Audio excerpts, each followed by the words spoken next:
আৰু তেতিয়াই কণমানিজনে গম পায় যে তাৰ 8 নে 9 মাহতেই মাকৰ মৃত্যু হৈছিল।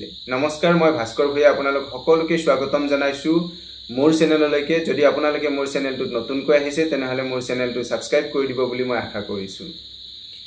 আইতাসকলে যেতিয়া তেনেদৰে কথা পাতি থাকে হি টোপনি অহাৰ ভাও ধৰি থাকে কিন্তু টোপনি নাহে, তো তেতিয়াই গম পায় যে তাৰ মাক 8 নে 9 মাহতেই ঢুকাইছে।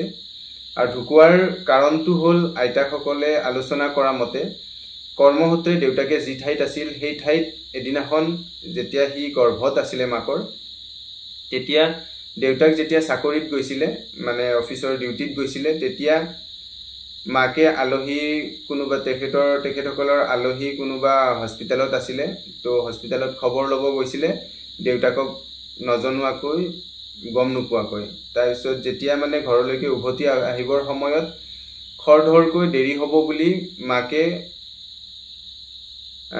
হস্পিটেলখনৰ যি ঠাইত পোষ্টমৰ্টম হয় সেই পোষ্টমৰ্টম হোৱা জেগাৰে আহা বুলি মানে আইতাসকলে আলোচনা কৰিছে। আৰু যেতিয়া সেই ঠাইৰে আহিছিলে খৰধৰকৈ, সেইখিনি সময়তে অকণমান মানে মাকৰ গা বেয়া লগা বুলি কৈছিলে। আৰু সেই তেতিয়াৰ পৰাই মাকৰ অকণমান মানে মূৰৰ প্ৰব্লেম হোৱা বুলি মানে আইতাসকলে আলোচনা কৰিছে। তেতিয়াৰ পৰাই মানে ভালদৰে মানে কথা বতৰা নকয়, কথাবিলাক উল্টা পুল্টাকৈ কয় বা শৰীৰৰ কিছুমান অৱনতি, মূৰৰ অৱনতি ঘটা বুলি কৈছে।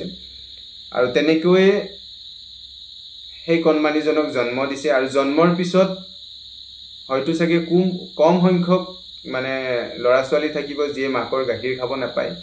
তো সেই কণমানিজনৰ লগতো তেনেকুৱা হৈছিলে, গাখীৰ খাবৰ কাৰণে চিঞৰ বাখৰ কৰিব লাগে, মানে গাখীৰ খাব দিয়া নাছিলে।